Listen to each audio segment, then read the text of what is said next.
An Israeli ground invasion into Gaza is imminent. Israel has called up more than 300,000 reserves to fight Hamas. It's the largest military mobilization in 50 years. Well, reports of unspeakable horror from the terrorist massacre continue to emerge, while the desperate families of hostages plead for help for their loved ones. CBN Middle East correspondent Julie Stahl reports on this escalating crisis. Rocket fire from the Gaza Strip continued to pummel southern Israel on Wednesday, day 5 of the Israel-Hamas war. Meanwhile, Israel says it struck at least 80 Hamas targets in Gaza overnight, while Israeli ground forces mass on the border for an imminent invasion. The death toll in Israel continues to climb. More than 1,200 civilians dead, 170 soldiers slain, and more than 3,500 Israelis wounded. In the Israeli community of Kfar Aza, soldiers discovered what's been described as a massacre. You see the babies, the mother, the fathers in their bedrooms, in their protection rooms, and how the terrorists kill them. It's not a war. It's not a battlefield. It's a massacre. It's a terror activity. Major General Itai Veruv led the 3-day campaign to retake Kfar Aza after Hamas militants invaded.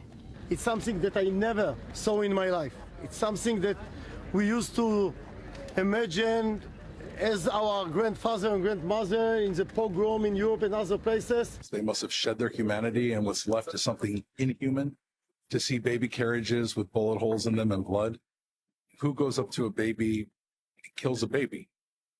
Who kills a mother? IDF spokesman Major Doron Spielman says proportionally, it would be like 25,000 people dying in America. It's the same rage, ISIS, Al-Qaeda, and Hamas.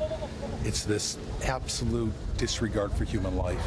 And I know for our soldiers and for our people and the mothers and fathers like myself, we have to see this because the road ahead is going to be very difficult.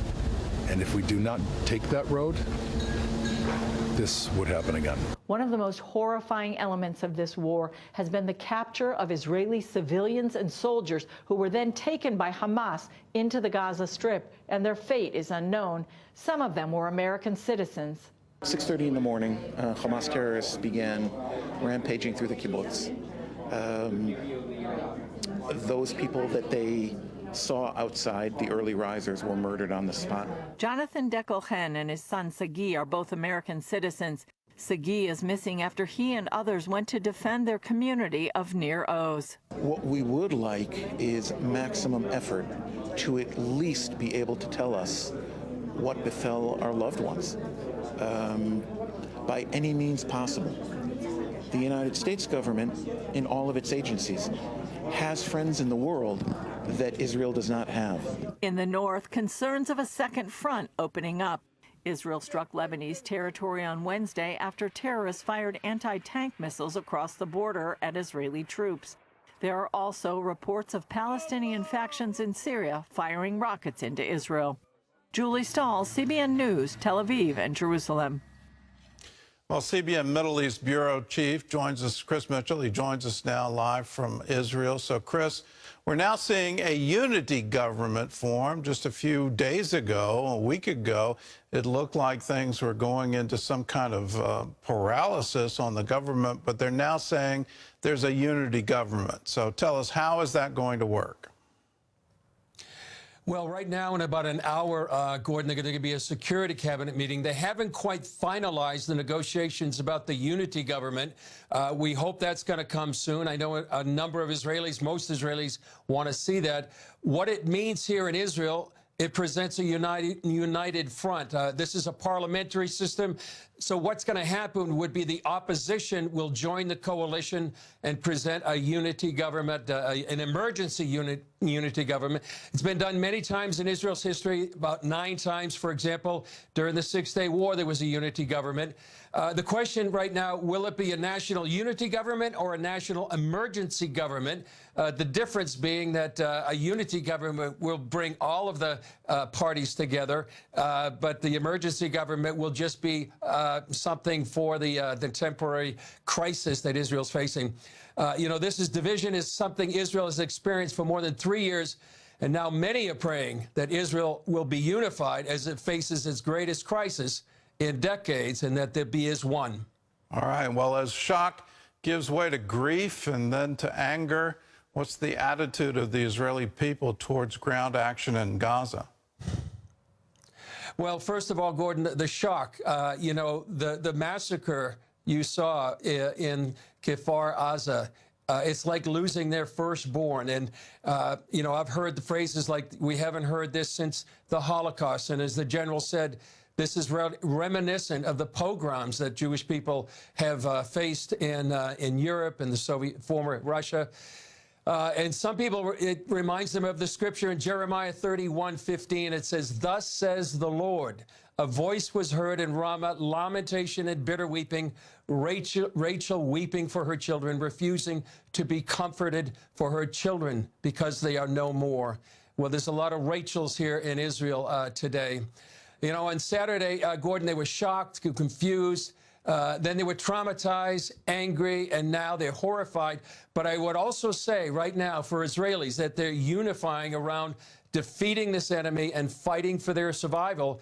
And I would say that's now the rallying cry of the country. As Doron Spielman said in that piece, we need to see what Hamas has done because it's a hard road ahead. And that's certainly why Christians need to be praying for Israel and the peace of Jerusalem at this time.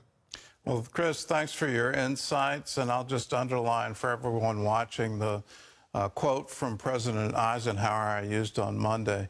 I don't think Gaza's quite ready. Hamas certainly doesn't seem to be ready for the full fury of an aroused democracy. As Israel unifies, they're going to make sure Hamas will never be able to do this again. Well, we're joined now by Jonathan Conricus. He's the spokesman for the Israeli Defense Forces. So, Jonathan, we're seeing troops, tanks being massed at the border. How soon will they invade, and can you tell us what their mission is? Yes, thank you for having me.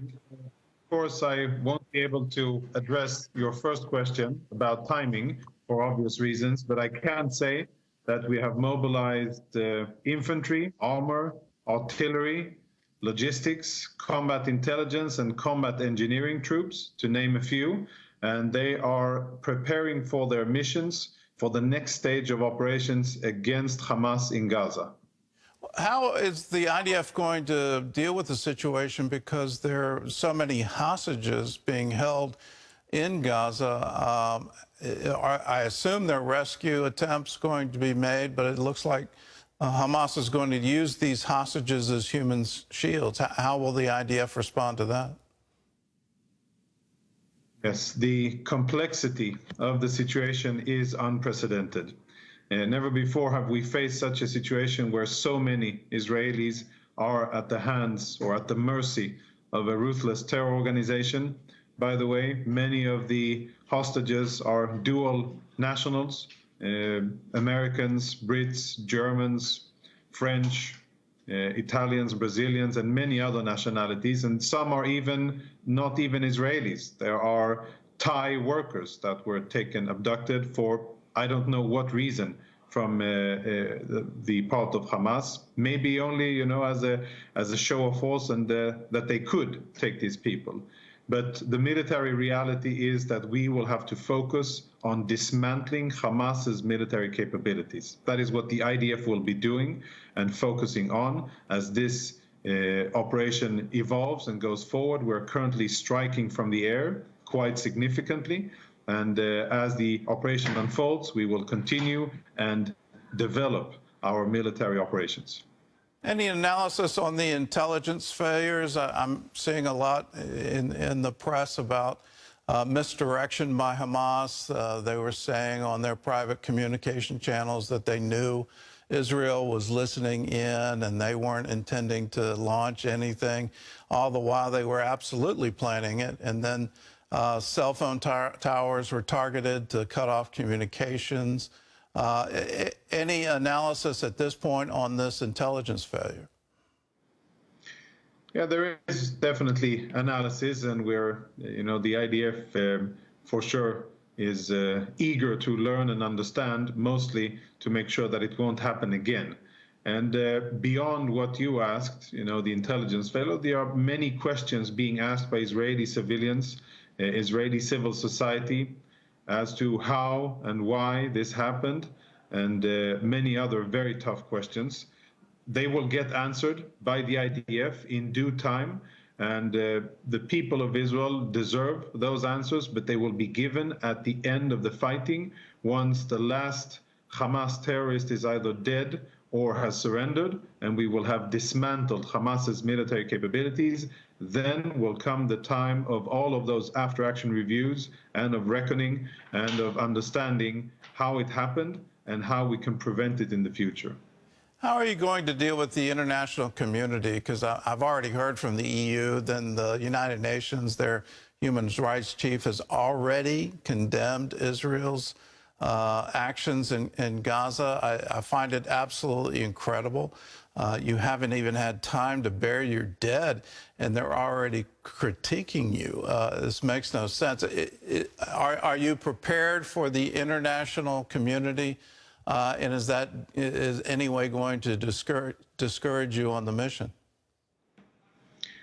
Yeah, I totally agree with you about the absurdity of the situation. The Israeli blood has barely dried, and already there are people and organizations that find it fit to focus on Israeli activities. I find that actually despicable. I would like to say that we are, however, strengthened by significant shows of support from around the world, capitals being lit in Israeli colors, and wall-to-wall signs of support by parliaments and by, of course, the US Congress and the Senate, and clear, unequivocal statements by many of the free and democratic countries around the world saying that we stand with Israel and Israel has every right to defend itself.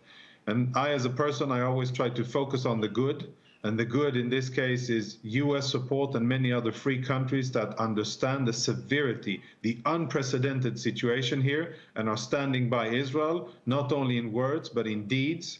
Very welcoming to see US Central Command issuing a statement and moving troops. There is a US battle group on its way in the Eastern Mediterranean to make sure that all of the other enemies understand that attacking Israel at this time would be a very foolhardy endeavor. And we will continue to fight the international fight for legitimacy, to be able to allow ourselves to continue to fight and defend ourselves on the ground. Like always, people, for some not understandable reason, have this urge to criticize Israel. But we will focus on the job, and we will not be deterred or weakened, and our resolve will be strong until we dismantle Hamas's military capabilities in Gaza and make sure that this will never happen again. I don't know if you'll be able to answer this question, but I just have to say my concern is that Hezbollah will be mobilized, will attack from southern Lebanon, and I've already heard from someone in the Israeli government that this is actually a war with Iran. It's not a war against Hamas. Hamas is just a proxy.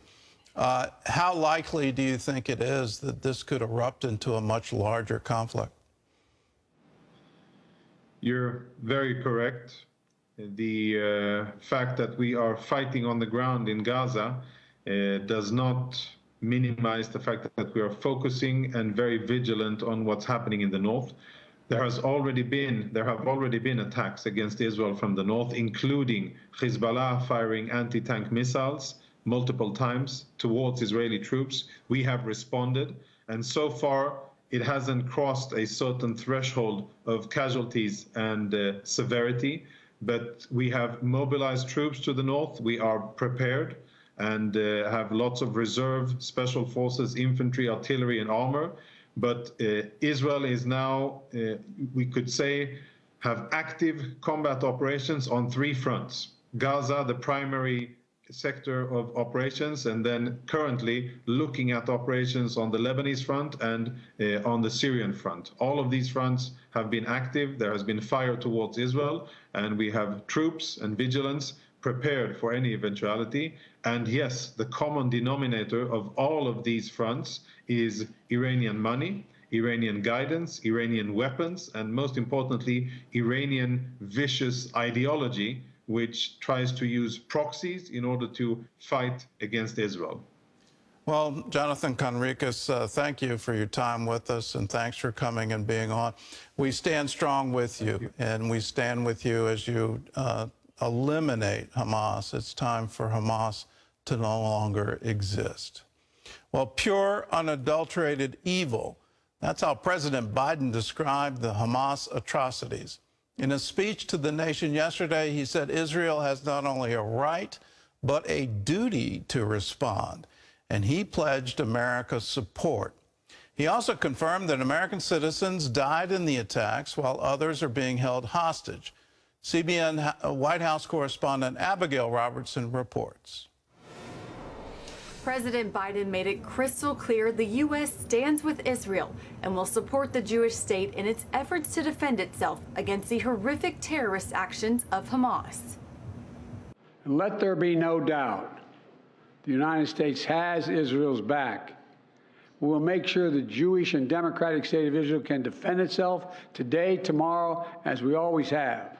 Biden called the acts by Hamas pure, unadulterated evil and announced 14 innocent American citizens died in the bloodbath that claimed more than 1,000 lives and confirmed Americans are among hostages being held. Hamas does not stand for the Palestinian people's right to dignity and self-determination. Its stated purpose is the annihilation of the state of Israel and the murder of Jewish people. They use Palestinian civilians as human shields. Hamas offers nothing but terror and bloodshed with no regard to who pays the price. The loss of innocent life is heartbreaking.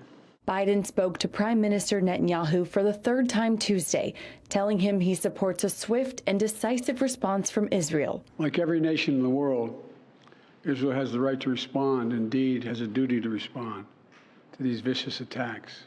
In an interview with CNN, John Kirby from the National Security Council became emotional discussing the human toll of the terrorist attacks. Sorry, it's very, excuse me, very difficult to look at these images, Jake, and the human cost. And these are human beings. They're family members, they're friends, they're loved ones, cousins, brothers, sisters. Yeah, it's difficult. Senate Minority Leader Mitch McConnell published a Wall Street Journal op-ed laying out 4 steps the U.S. should take to help Israel, including giving it the time and space to defend itself, offering intelligence support, bolstering America's national defense, and imposing costs on terrorists and countries who support them. President Biden also announced the U.S. is surging military support to Israel, and he's instructed his team to work with their Israeli counterparts to share intelligence, to work together to safely bring home all hostages. Gordon? Well, Abigail, what kind of assistance, military assistance, are we sending to Israel? Well, yesterday, President Biden says that the U.S. is sending ammunition and interceptors to help replace Israel's Iron Dome defense system. We know the first U.S. plane carrying ammunition and weapons arrived in Israel last night, and more are expected to come soon. Can you tell us anything about the American hostages, who they are, any intel on where they are? Well, the White House just said yesterday that they know there are about 20 Americans who are unaccounted for. But what they don't know right now is how many of these people are being held hostage, are possibly just still missing, or even potentially dead.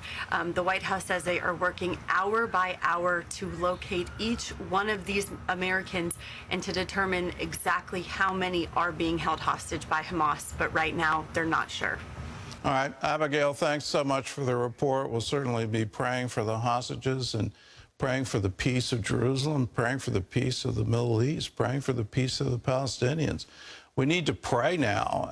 As Christians, that's the best thing we can do as we're looking at this horrific situation.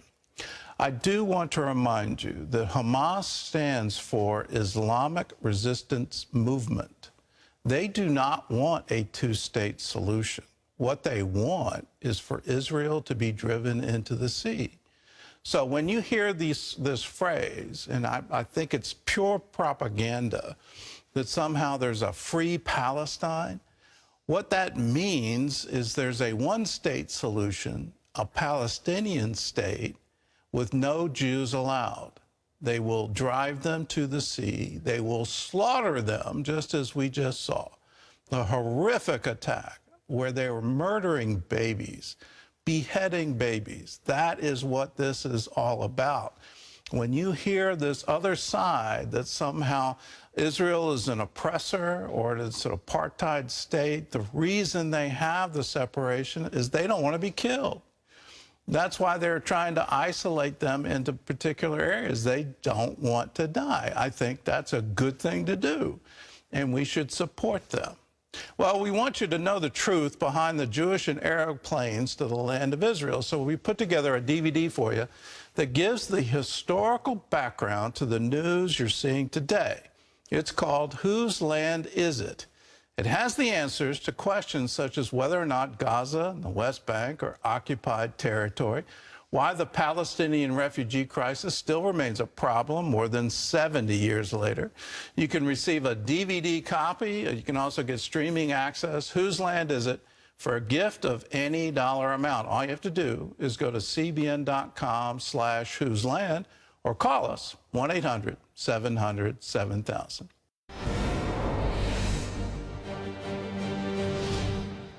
Both Iran and Hamas deny Tehran had any involvement in the attack from the Gaza Strip, although a Hamas commander in Gaza says the Israeli assault on Gaza likely will force its allies to join the fight, with reports of attacks now coming from both Lebanon and Syria. CBN national security correspondent Caitlin Burke brings us a look at what regional players and what a potential multi-front war could mean.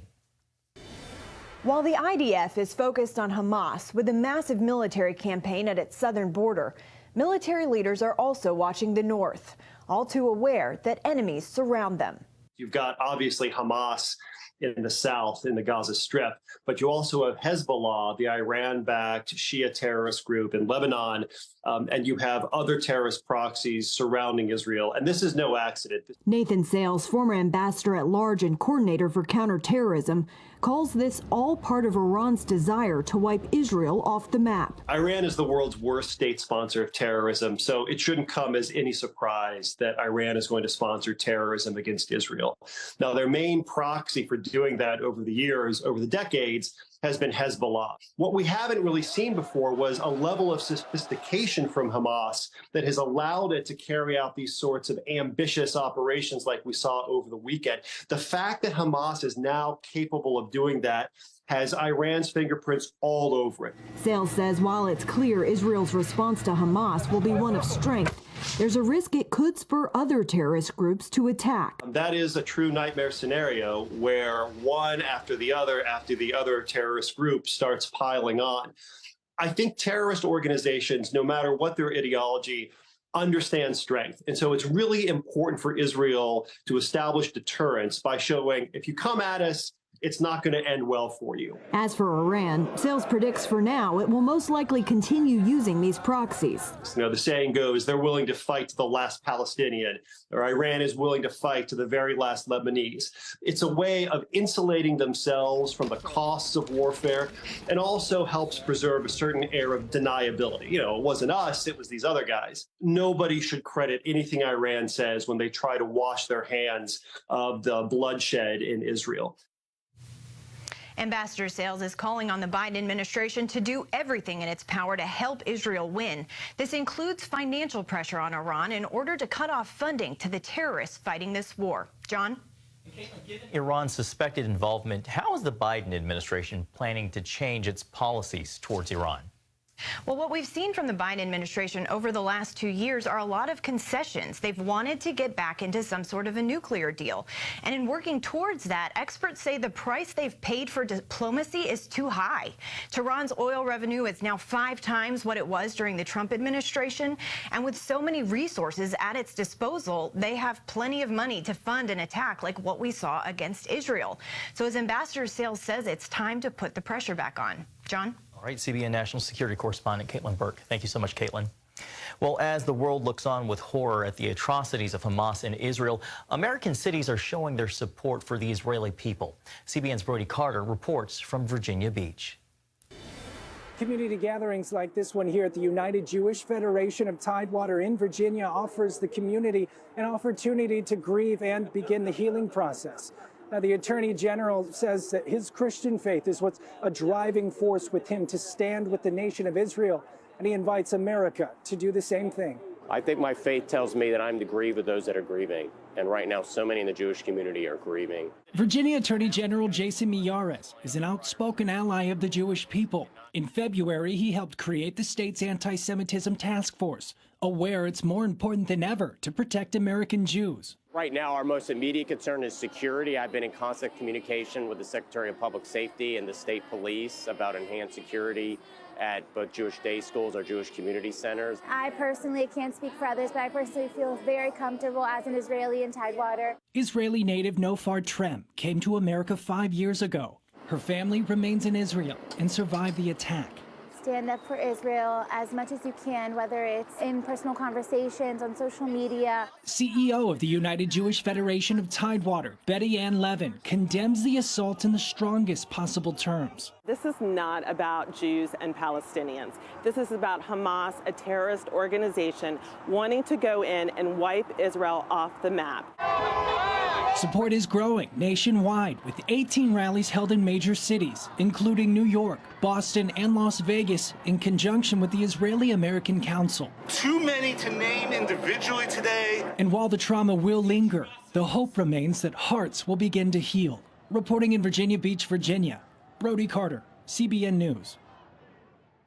Thank you, Brody. And this Thursday, CBN News YouTube channel will host a special Pray for Israel event. Join our Middle East Bureau Chief Chris Mitchell and pray with him and others at noon Eastern Thursday on CBN News YouTube. Gordon, back to you. Well, as we mentioned earlier, we want you to know the real facts about Israel. You can get the truth about the claims from both the Palestinians and Jews in our series called Whose Land Is It? It's available on CBN Family and on DVD. To get your copy, it's for a gift of any dollar amount. Just go to cbn.com/whoseland or call us 1-800-700-7000. Ashley? Well, Pastor Steve Bellavia and a team of a dozen people from Relate Church in Suffolk, Virginia, flew to Jerusalem for a mission trip this past weekend. By the time they landed, the country had become a war zone. Return flights kept getting canceled. His team has had to shelter in place, and I had the chance to speak with him about his harrowing ordeal. Well, Pastor Steve, thank you so much for being with us today. And first, I just have to ask, how are you and your team doing amidst this crazy, unpredictable situation?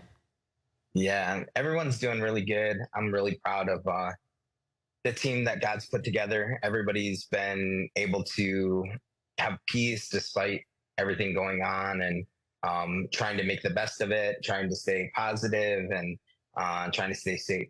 Yeah, absolutely. Well, can you just start from the beginning? What exactly happened when you and the team landed in Israel? We hit the ground at 9 a.m. on Saturday morning, not knowing that just 2 hours ago was when all the rockets the full-on attack had taken place. And so we naively just got off the plane, kind of assuming that things were sort of as normal, and then finding out that really outside the walls, everything was just totally not normal. Wow. It was a crazy experience to just walk into that. Yeah, I see. Well, okay, obviously you guys touched down in Israel. You get to your hotel. I mean, what have you guys been doing since the war started? Have you just been stuck in your hotel, or have you been able to get out at all? Yeah, no, thankfully we've been able to get out some. It's drastically changed the trip. I mean, the goal of the trip was sort of like a hybrid missions and touring trip. We pretty much were planning to go up to Tiberias, Sea of Galilee, Nazareth. I mean, just sort of getting the full gamut of the Israel experience. And so we've been pretty much stuck in Jerusalem. From the intel of individuals that we've been getting, Jerusalem staying within the walls and kind of staying in this very tight area was our safest bet. The sirens are going off and getting incredibly comfortable with the sounds of missiles and things like that exploding in the background and sleeping to that. And so it's definitely been a crazy experience. Yeah, absolutely. Well, you and actually a few members of the team had an interesting experience at Zechariah's tomb. Can you tell us about that? Yeah. So it was actually the bulk of the team was down in the Kidron Valley, and it was probably the most exposed that we've been to anything right during that time. The air raid sirens went off, and so the team is ducking for cover, and they first went into like a almost like scripture, like a part of a cave or cleft of the rock or whatever. Wow. Yeah.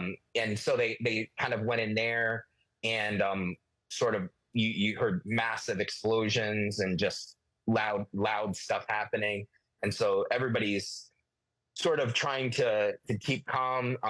It ended up starting to sing a worship song, just trying to keep peace. And eventually one of the workers came and unlocked Zechariah's tomb. And so everybody was able to go into there. Yeah, absolutely. Well, have you guys had any contact with the U.S. Embassy at all?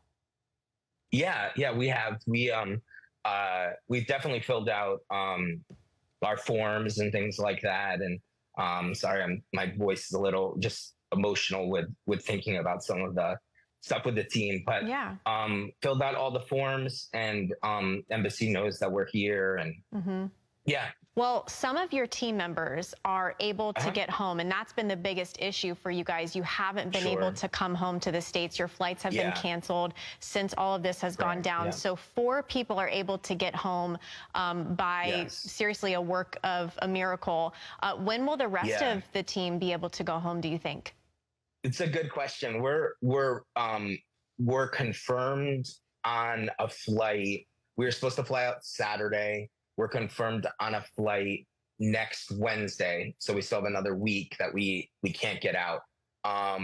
And at this point, it's really a guess, because we're hoping that stays the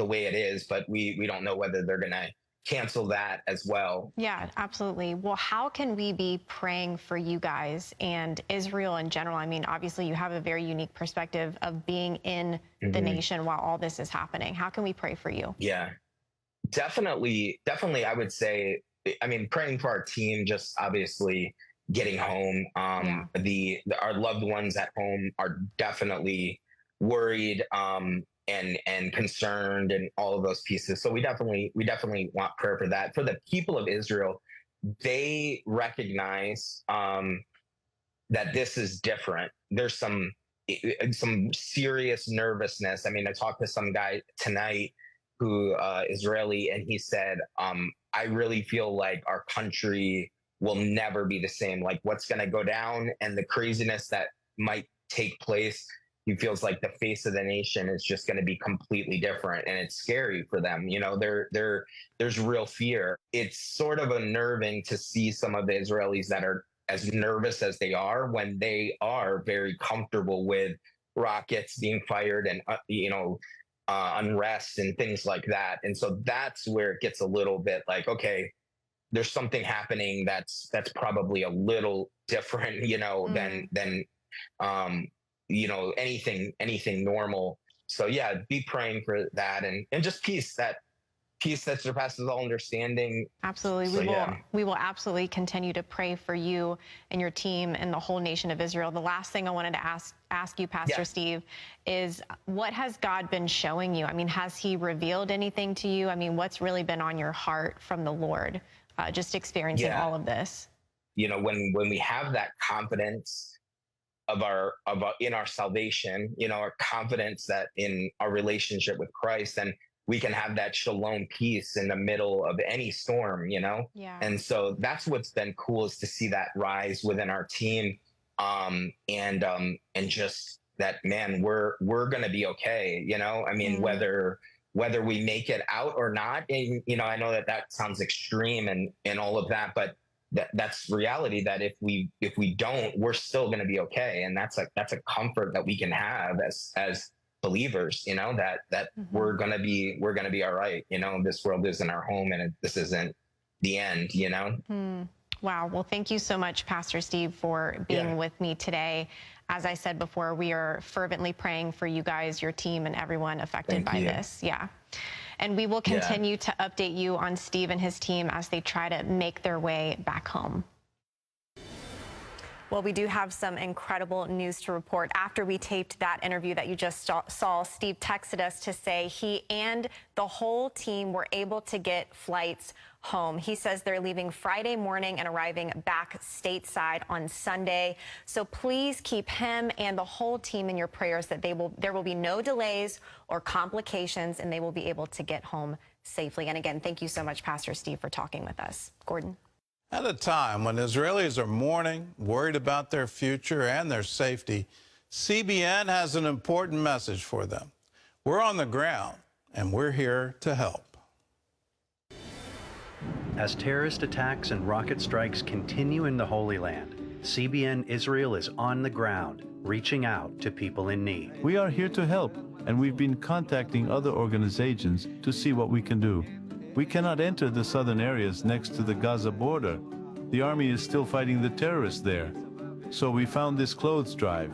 We bought many essential items to give to those in need. At a police center for missing persons, families bring toothbrushes or other personal items to identify loved ones through DNA samples. There are hundreds of families inside, trying to find out if their children are missing or no longer alive. It appears that the army has recovered many burned and mutilated bodies. In the midst of this crisis, CBN Israel is there to help. There are families, children, elderly people. There is so much need. In the evening, we invited our beneficiaries to a Zoom seminar in order to encourage mothers and children and give them the tools they need in order to deal with stress and anxiety during this emergency.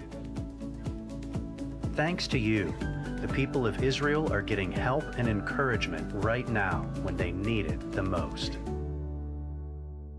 If you're a member of the 700 Club, you're part of that. If you want to contribute, you want to be a part of it, join us right now, 1-800-700-7000. You can say, I want to join the 700 Club. That's $20 a month, 65 cents a day, and you'll be part of everything we do around the world. If you want to designate your gift to CBN Israel, there's a very simple way. Say, I want to give to CBN Israel when you call. 1-800-700-7000. There's also a place on cbn.com where you can designate your gift. Either way, do it now and say, yes, I want to be a help to those desperate people, the evacuees from southern Israel, a nation in crisis. We want to let them know we love them and we want to stand with them. Stand with us as well. So call us, 1-800-700-7000. Ashley? They're the most technologically savvy generation. At the same time, they're the least churched. Members of Gen Z are twice as likely to say they're atheist or agnostic compared to their grandparents. In fact, they're also twice as likely to say that religion isn't that important to them. But don't write off this generation yet. I went to Los Angeles and met two men who had a dream: gather thousands of young people and bring them to the Lord.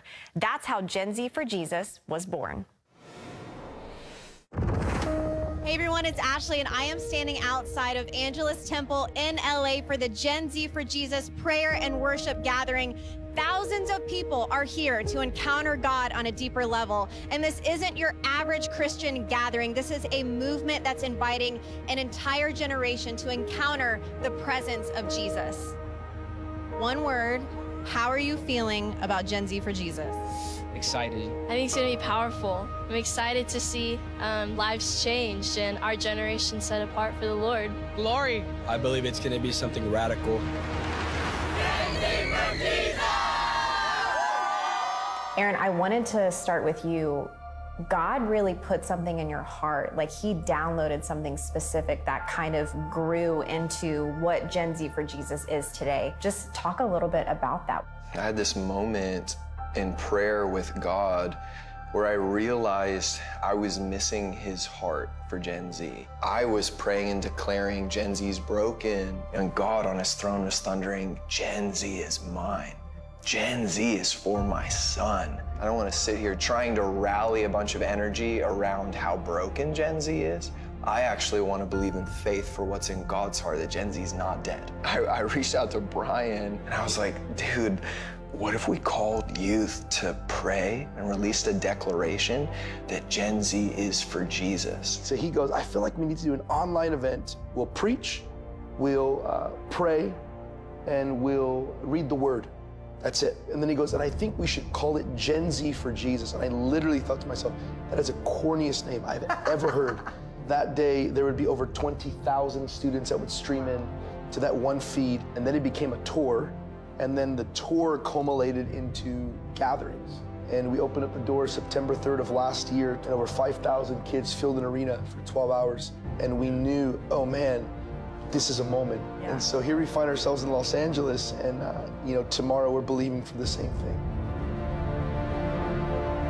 What are you expecting to come out of this event and this gathering, specifically for Gen Z? Well, I think Gen Z, we long to have an impact bigger than our very own lives. We see all the headlines and the darkness and the news, and we should be aware of that. We should call it out, absolutely. But we're supposed to be the solution. The letter Z in the Hebrew language actually means weapon or to be armed or even a sword. What if, it's a dangerous question to ask, but what if Gen Z is the weapon in the hand of God to fight the enemy in darkness in our world today so that we may see the greatest revival known to man in America? I believe that Gen Z is a revival generation. There's a lot of language out there about the crisis, whether it's sexual identity, whether it's suicide, whether it's, fill in the blank. But honestly, God is moving in Gen Z. Let's go before the Lord like we never have before, because we are an inch away from a historic move of God. I really, really believe that. And I think what's happening here this weekend is evidence.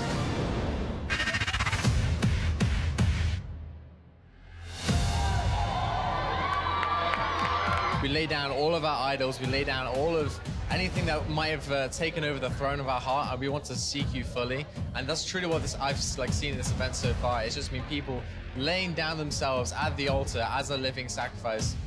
We're going to go into the workforce, and we need leaders that are bold and proclaim Jesus in everything they do. These people are being marked as sons and daughters, and I think this is so cool. I started to begin to weep because of all the people so hungry for Jesus. Seeing so many Hispanics and Americans gathered saying no, there's still a generation who's still hungry. There's still a generation who still wants God. The Lord is saying that we're his. And I've seen him claim my friends. I've seen people that were in the darkest of darkest things, and within a day or within a week, it's a whole new person. We're seeing millennials and Gen Zers in droves give their lives to Jesus. My dream for my generation is that they simply meet the man Jesus.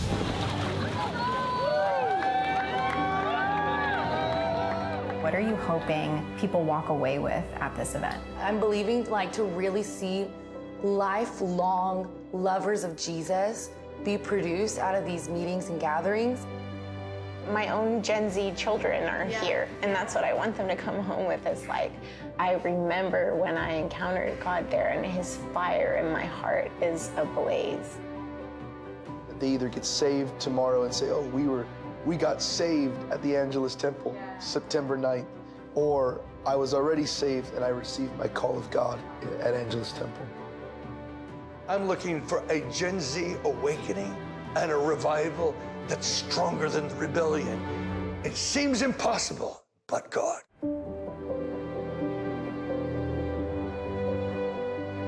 A revival that is stronger than the rebellion. Well, Gen Z for Jesus had over 7,000 registered, 62,000 current streams, and an estimated 115 baptisms and hundreds of salvations, and many, many people literally healed at that event. And it was just such a privilege and an honor to be there and witness the next generation. They truly are lovers of the Lord, and there is hope for Gen Z and the generations behind Gen Z. I really do believe that they're going to usher in the next revival. Well, I think the next revival is here. As I'm watching it, I'm reminded of the Jesus Revolution. I'm a boomer.